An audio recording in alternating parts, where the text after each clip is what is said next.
¿Qué tal? ¿Cómo le va? Hoy vamos a tener un plato fuerte con el actual presidente del Instituto de Vivienda, Diego Arévalo, pero también precandidato a intendente de Resistencia por el Frente Chaqueño. En el origen. Pero antes permítame decirle algo que me parece que es muy trascendente y viene a poner un punto de inflexión en las adelantadas elecciones, porque a partir de hoy va a ser otro el escenario. El expresidente de la Cámara de Diputados, exministro de Economía y ex senador nacional, el licenciado Eduardo Aguilar, presentó lo que a criterio del periodismo seguramente va a ser lavado 4 y la mayor denuncia de corrupción en la historia de la provincia del Chaco. Dice algo que ya está corriendo por las redes y apareció ya en algunos portales. Eduardo Aguilar presentó ante la jueza federal Zunilda Nirenperger, ante la Procelac y ante la UIF, son dos organismos nacionales que incluso fueron claves en la causa que llevó a la cárcel a Milagro Salas. La denuncia contra Gustavo Martínez por evasión previsional, malversación de fondos y lavado de dinero durante la gestión en SAMEP, por un total actualizado de más de 17.500 millones de pesos. Se solicitó el embargo global de todos los bienes de Gustavo Martínez, un piso de 10 años de prisión y la inhabilitación perpetua para el ejercicio de cargos públicos. ¿Quiénes son los abogados patrocinantes? Los doctores Mauricio Gallovich y Carlos Tello, ambos abogados del foro local. Esto seguramente viene, incluso en el ámbito político ya, viene a respaldar la decisión tomada por Jorge Capitanich de ir por separado y en esta vez no aceptar las presiones que le hizo Gustavo Martínez, pidiéndole incluso hasta la candidatura de la vicegobernación y otros ministerios. Esto me parece, insisto, pone un punto de inflexión que seguramente en programas posteriores lo vamos a conversar. Hoy el capítulo está dedicado al presidente del Instituto de Vivienda y candidato a intendente, Diego Arévalo. Diego, gracias por venir. No, gracias por la invitación. Bueno, ¿cómo está el tema vivienda? ¿Cómo están trabajando? Que me parece que hay mucho trabajo en esto, mucha actividad en esto. Sí, hay mucho trabajo, hay mucha convicción y mucho compromiso de todo un equipo que viene pensando que la vivienda, y después de los datos del censo nos dimos cuenta que es así, que la vivienda termina siendo aquel bien aspiracional de muchas familias y de gran parte de las familias chaqueñas que todavía no tienen. Nosotros tenemos un registro, gente que se anota, que pide por la vivienda que construye el Estado y que suman casi 28.000 familias. O sea que uno se pone a mirar rápidamente, es una cantidad enorme, y sobre todo pensando en que nosotros en estos 4 años, pandemia incluida, vamos a poder construir y entregar 8.000 viviendas. O sea que el problema que nosotros tenemos es un problema estructural, de fondo, y que requiere una política pública mucho más estable de la que nos viene pasando en el tema de viviendas.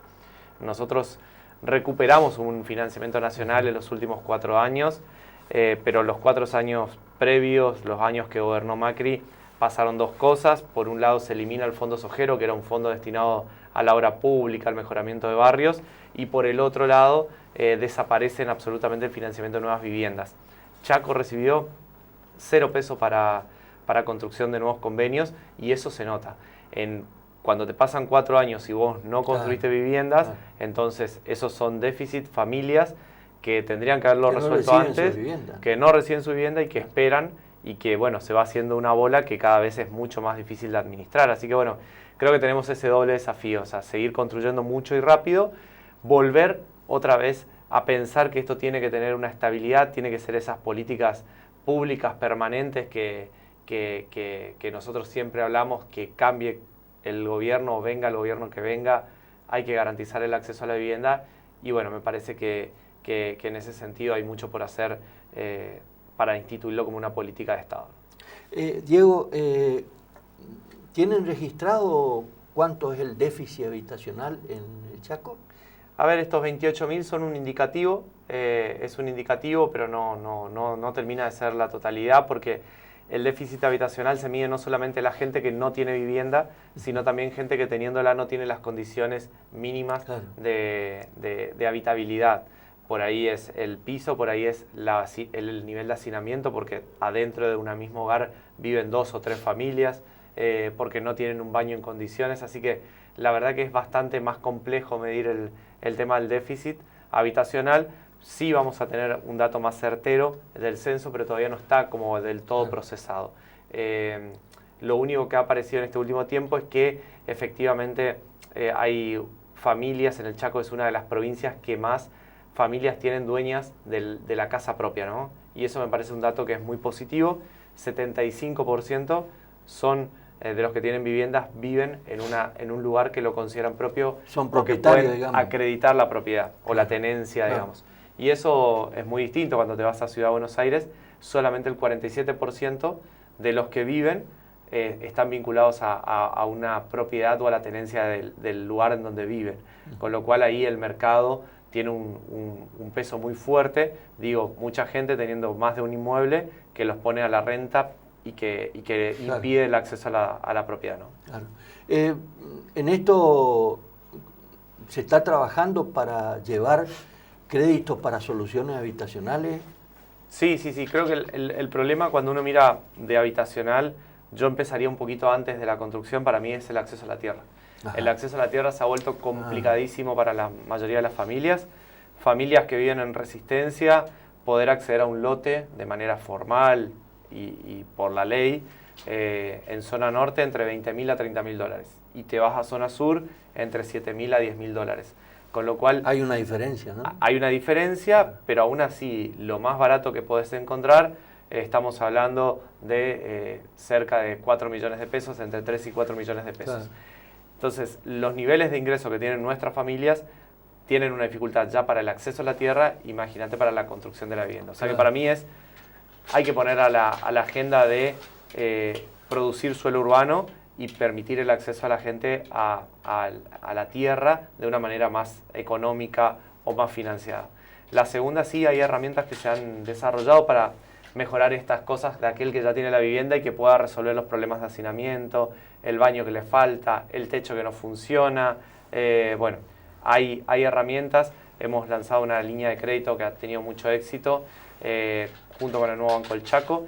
También mantuvimos otra línea con los municipios y a la verdad también se van entregando también materiales a las familias que van requiriendo. Así que yo creo que ahí hay también otra política. Y la tercera es construcción de viviendas. Que bueno, hay todo un capítulo que se hace cargo del instituto, que son las viviendas que se construyen por empresas, y después otros organismos del Estado construyen a través de organizaciones sociales. ¿Cómo están los fondos? Porque ayer conversábamos por radio con Ariel Ledesma, subsecretario de Empleo, pero aparte es secretario general de la UOCRA Delegación Chaco, y nos decía Ariel que estaban muy preocupados porque se habían disminuido, medio que cortado los fondos que vienen de la Nación para vivienda, y estaban teniendo ya, las empresas habían empezado un proceso de despido de obreros. ¿Cómo lo van a manejar a eso? Es cierto eso, es cierto que hemos tenido un retraso en los pagos, estamos más o menos pagando, o Nación en verdad paga porque paga directamente las empresas el mes de febrero, o sea que estarían marzo y abril todavía afuera de lo que es con un retraso. Así que bueno, hemos juntado con las cámaras del sector de la construcción y también con Ariel mismo para diagramar alternativas que pueda hacer un poco de soporte o de resorte la provincia. Así que ya estamos trabajando en un diagrama para ir adelantando flujos. Me hablaba de que el Banco del Chaco Sí. podía destinar fondos en función a requerir garantías de la nación, digamos. Claro, nosotros el esquema es básicamente el Banco del Chaco adelanta esos fondos que no están viniendo de Nación y en contrapartida el Estado provincial, primero el Instituto de Vivienda y después con sus recursos y después el Tesoro Provincial con sus recursos garantiza que si a una determinada fecha Nación no paga, lo pague la provincia o lo pague el instituto. Así que bueno, esas son un poquito las estrategias que estamos trabajando, pero bueno, entendiendo que nosotros tenemos que sostener el proceso de la obra pública en general, la construcción de vivienda mucho más es una necesidad y la verdad que hay viviendas que estamos al 90-95%, así que sería una picardía no poder terminarlas. Claro. Diego, vos que conocés más y que por supuesto está en el riñón de la cosa, ¿esto se debe al ajuste que está haciendo la Nación como consecuencia de la pata que le puso el Fondo Monetario? Achicando los fondos para las provincias, porque llama la atención la presencia del gobierno nacional, de ministros nacionales.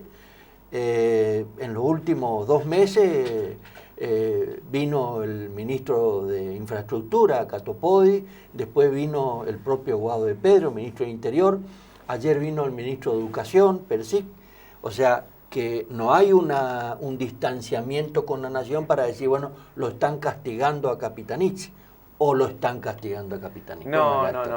Creo que no hay eso, creo que sí hay un condicionamiento muy fuerte, muy severo de la política de gasto que tiene la Argentina en base a los acuerdos con el Fondo Monetario. Y eso se empieza a sentir. O sea, las metas que se han fijado para reducir los déficits son muy duras y muy duras porque ha caído gran parte de los ingresos que la Argentina tiene vinculados a la cosecha de granos y a la exportación de esos granos. Entonces, se te caen los ingresos, tu meta del déficit no varía, entonces tenés que hacer un mayor esfuerzo sobre la cuenta de gastos. Entonces, bueno, creo que sí, está complicando obviamente todos los procesos que estaban en construcción. Yo me pongo a pensar y digo, bueno, yo hubiera sido un buen político contestatario, tipo Luis Juez, así, para decir en este momento, viste que la oposición, tanto Esdero como Polini lo trata Capitaní de delincuente y Esdero habla de que van a venir a desactivar la bomba de mecha corta, que es toda el folclore, sí, que se dicen, después se encuentran juntos y están a los abrazos. Son los primeros que van y le dan un abrazo al Coqui. Pero yo si fuera político saldría ya a decir, mire, no tenemos vivienda o se están empezando a despedir la gente porque ustedes, con la toma de los 45.000 millones de dólares que hizo Macri, y ustedes ahora, y Macri, Patricia Bullrich y compañía, ustedes por culpa de eso, ahora nos mete la pata el Fondo Monetario y nosotros tenemos que ajustar precisamente los caudales de los fondos para obras públicas. Y no escucho a ningún candidato a diputado, sobre todo los candidatos a diputados, decir estas cosas del Frente Chaqueño. ¿Por qué no lo hacen? Porque ya es medio, la diplomacia tiene un límite también. La diplomacia tiene un límite y la campaña también tiene otro tenor y me parece que permite justamente uno salirse un poquito de lo institucional y poder dar respuestas. A ver, a mí me parece que hay dos procesos. Nosotros creo que siempre ha sido una estrategia nuestra del gobernador y también de todos los que nosotros formamos parte de este equipo de gobierno, es en mostrar nuestros activos. O sea, la verdad que nunca hemos ido por las debilidades o por golpes bajos contra la oposición, sino que me parece siempre hemos tenido cosas que mostrar sobre la mesa. Lo que ellos tienen para mostrar es muy pobre. Entonces, sí, nada. O nada, para no decir, no quería ser tan... Ni siquiera se animan, y en eso también lo incluyo a Gustavo Martínez, ni siquiera, porque fíjate vos, el desastre de Resistencia y él quiere ser gobernador. O sea, ni siquiera presentan un proyecto como para decir, voy a levantar la vara, nosotros estamos en condiciones de levantar la vara de lo que hizo Capitanich. No, ni siquiera hay un proceso de decir nosotros vamos a hacer más o vamos, o sea, acá es un proceso de oposición y de crítica. Me parece que la campaña de ellos es sumamente pobre en este sentido, o sea, no hay ninguna respuesta que a los chaqueños y chaqueñas o a los vecinos y vecinas de Resistencia le acerquen para pensar que va a haber algo mejor. O sea, todo es crítica a lo que se hace. Entonces, si el agua un día se corta, estos son los acueductos que no están. Claro. Pero me parece que ni siquiera proponen que lo van a hacer o que van a mejorar el sistema. Entonces, a mí me parece que ahí hay como una diferencia y me parece que la gente también empieza a entender que hay una cuestión que es la campaña, que es todo el circo que se monta en base a discursos que tienen por fin solamente criticar y no proponer absolutamente ninguna modificación, cambio, gestión, compromiso para adelante con la gente. Y después tenés claramente nosotros que venimos con muchas falencias y con errores como lo tiene cualquiera que hace, pero que también hemos solucionado muchísimas cosas. Recién venía de recorrer pavimento, iluminación y cuadras de ripio que está ejecutando la provincia en medio de Resistencia. Cuestiones que son ajenas a la agenda que tiene que tener un gobernador. Pero nuestro gobernador y nosotros mismos entendemos que si no lo hacemos nosotros, no lo va a hacer el actual intendente, no lo va a hacer la actual gestión. Entonces, estos vecinos no pueden esperar. No pueden esperar a que venga la próxima gestión para tener un foco que ilumine y que le dé algo más de seguridad. No pueden esperar a que vuelva a llover 2 o 3 veces de acá a fin de año y que la calle no esté en condiciones, que el transporte público no entre, que el recolector de residuos no entre, que los chicos no puedan ir a la escuela porque llueve y que alguien no pueda salir a trabajar. Entonces, bueno, hagámoslo nosotros, es nuestra manera, es nuestra campaña, el hacer y el seguir proponiendo objetivos que la gente nos pueda evaluar. Me voy a la pausa y te dejo ya el tema para el próximo bloque. ¿Cuáles son los lugares más vulnerables de Resistencia y a qué te vas a dedicar si la ciudadanía te da el voto y sos el nuevo intendente? Me gustó lo que dijo Diego, mostramos los activos. Naturalmente usted no lo habrá escuchado nunca, Capitanich, descalificar a nadie. Gustavo Martínez se pasa descalificándolo, incluso cuestionando. Lo último que había dicho hace 2 meses atrás era: vamos a necesitar 15 años para recuperar esta provincia. Digo, ¿dónde vive Gustavo Martínez? Si no se ocupa, esto más o menos como que yo no me ocupe de mi casa y quiera enseñarle a hacer la casa o a limpiar la casa a mi vecino. Limpiar primero tu casa y después enseñarle al vecino. La pausa y venimos a escuchar el proyecto de Diego Arevalo.